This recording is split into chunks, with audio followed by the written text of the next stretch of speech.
La CMA, alliance composée essentiellement d'anciens groupes armés indépendantes Touareg et nationales arabes qui ont combattu les forces maliennes dans le nord à partir de 2012, avait signé cet accord de paix en 2015 avec le gouvernement malien et une coalition de groupes armés loyaux envers le pouvoir, la plateforme.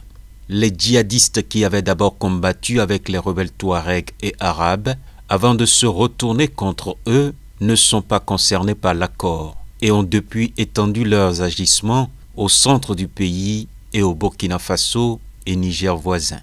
L'accord dit d'Alger, pour avoir été négocié dans la capitale algérienne, est considéré par les partenaires du Mali comme un facteur capital pour stabiliser le pays.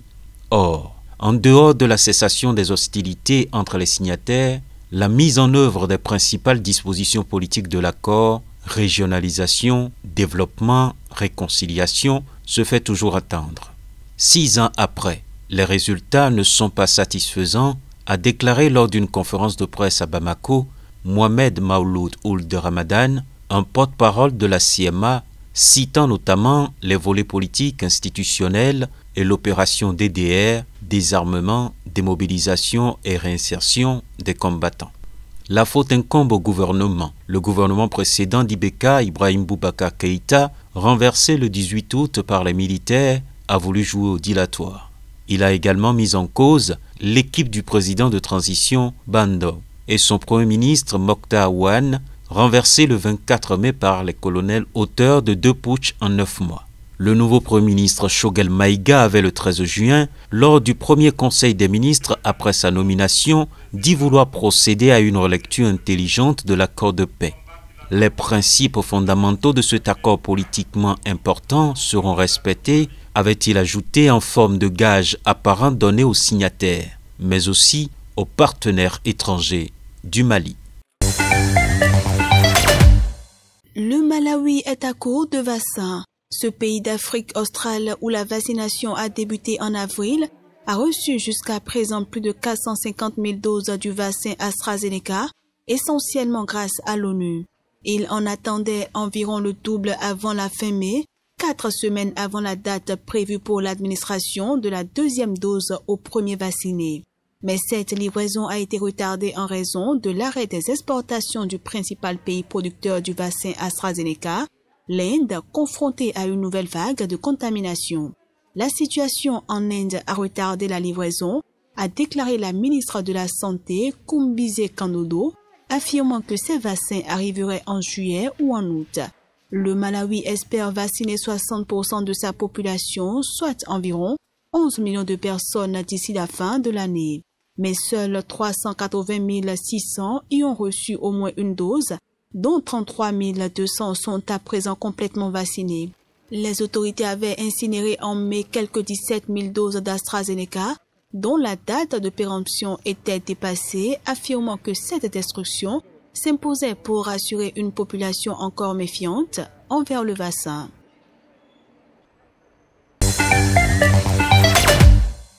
Les évêques ont d'abord relevé un contraste dans leur message dévoilé, comme de coutume, par l'abbé Donatien Ntcholé, secrétaire général de la CENCO. Les réserves de change ont certes doublé à la Banque centrale, passant officiellement de 500 millions de dollars à 1,2 milliard de dollars, mais la majorité de la population continue de faire face à l'extrême pauvreté. Curieusement, à côté d'elle, il y a encore et toujours une poignée de compatriotes qui s'enrichit de façon scandaleuse et sans cause. Cette situation a aussi un impact négatif sur la cohésion nationale dans la mesure où elle creuse davantage le fossé entre les riches et les pauvres. Cette cohésion est aussi menacée par la justice mal rendue, affirment les prélats catholiques.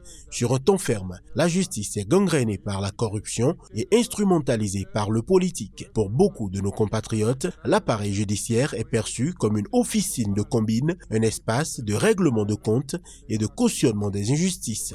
La corruption, hélas, semble être le principal moyen pour gagner un procès. Le droit cède la place au clientélisme, au régionalisme, au tribalisme et au népotisme. La cohésion nationale est ainsi mise à mal, particulièrement quand la justice est exploitée pour écarter les concurrents politiques. Un réquisitoire sévère auquel s'ajoute une remontrance lorsque les évêques fulminent contre les députés et sénateurs appelés à ne pas abuser user des immunités parlementaires pour échapper à la justice. Les prélats ont regretté qu'en dépit des changements politiques salués, les institutions politiques pèsent encore lourdement sur les finances de l'État avec un train de vie qui alimente aussi des inégalités sociales. Les évêques se sont également inquiétés du climat avant les élections, pour lesquelles ils ont d'ailleurs appelé les Congolais à demeurer vigilants afin qu'elles se tiennent bien en 2023. Selon les évêques, la politisation de la Commission électorale nationale indépendante CENI, avec la prédominance de la nouvelle majorité au pouvoir, ne rassure pas tous les acteurs politiques et sociaux et ne garantit pas un processus électoral crédible.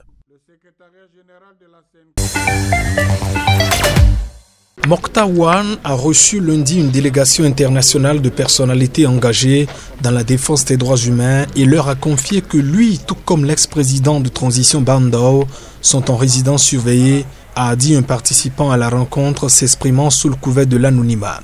Lundi matin, une sortie impromptue de Mokta Wan de chez lui, malgré la surveillance, a suscité la diffusion d'un message d'alerte au sein des forces de sécurité et quand il est rentré chez lui, il a trouvé des membres de ses forces de sécurité dans sa cour, a rapporté un membre de son entourage. Mokta Wan et Bandao, président de la période de transition ouverte après le premier coup d'État militaire en août 2020, ont été arrêtés le 24 mai dans un second coup de force mené par le colonel Assimi Goïta et les militaires restés maîtres du pouvoir.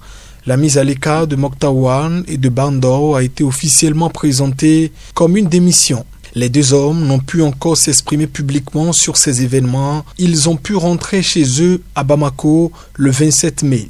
Mais leur entourage dit qu'ils sont sous le coup d'une résidence surveillée qui ne dit pas son nom. Dans les jours suivants, le putsch du 24 mai, la communauté économique des États de l'Afrique de l'Ouest, la CEDEAO, médiatrice dans cette crise politique malienne, avait réclamé la libération immédiate des deux hommes assignés à résidence selon elle. Elle s'est depuis montrée plus discrète sur le sujet.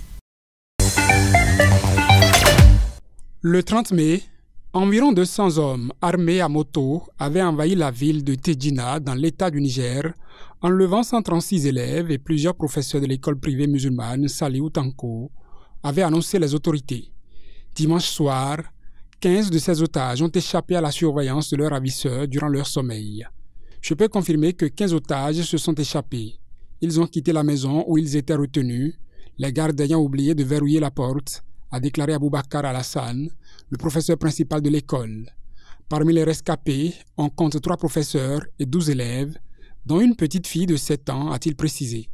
Les otages ont marché toute la nuit depuis le village reculé de l'état voisin de Zamfara, où ils étaient retenus, jusqu'au district de Birni-Gwari, dans l'état voisin de Kaduna. Ces 15 rescapés avaient été séparés par les ravisseurs du reste des otages, qui sont eux toujours détenus. Durant leur captivité, les otages ont été frappés et insultés, a précisé Aboubakar Alassane, qui ajoute qu'ils ont depuis retrouvé leur famille. Lundi, le gouverneur de l'État du Niger, Sani Bello, a rencontré les parents des élèves enlevés, leur promettant que les autorités allaient les secourir. Cette attaque est l'une des dernières d'une série d'enlèvements d'écoliers ou d'étudiants ces derniers mois dans le centre et le nord-ouest du Nigeria, où depuis une décennie, des bandes armées terrorisent les populations, pillant des villages, volant le bétail et pratiquant des rapts de masse contre rançon. Depuis décembre 2020, près de 900 enfants et adolescents ont été enlevés au Nigeria dans l'attaque de leur établissement scolaire ou universitaire dans le but d'obtenir des rançons. Dans le dossier de tentative de coup d'État du 7 janvier 2019 au Gabon, ils sont en tout 10 militaires incarcérés ainsi qu'un civil, un militant de l'opposition, coordonnateur adjoint des jeunes de l'Union nationale. Les putschistes arrêtés ont comparu devant une cour spéciale militaire ce lundi. Ils étaient dirigés par le lieutenant Kili Undo Obiang. Ses avocats ont ce lundi plaidé pour qu'ils comparaissent en uniforme de l'armée. Refus catégorique des juges. Finalement, le jeune lieutenant est apparu en pantalon de jean et chemise blanche. Quand il a été autorisé à parler, Kili Undo n'a pas mâché ses mots. J'ai pris mes responsabilités avec 3 frères d'armes. J'ai fait appel au peuple pour que le peuple gabonais puisse défendre sa souveraineté. Je me suis rapproché de mes hommes pour défendre la patrie. Donc ce n'est pas une association de malfaiteurs, mais une association de patriotes, s'est-il défendu.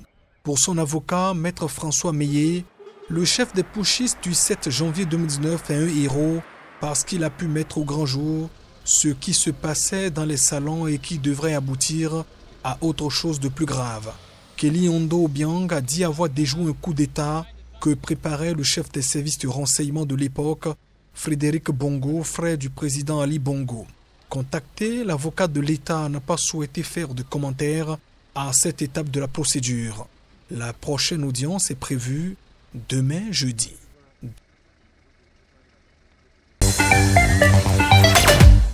La cour d'assises d'Abidjan a suivi les réquisitions du parquet, tout comme pour les principaux autres accusés, Souleymane Kamagaté, ex-chef du protocole de Guillaume Soro, Afoussi Bamba, ancien ministre, et Touré Moussa, son ancien chef de la communication, condamné à 20 ans de prison, a constaté un journaliste de l'AFP.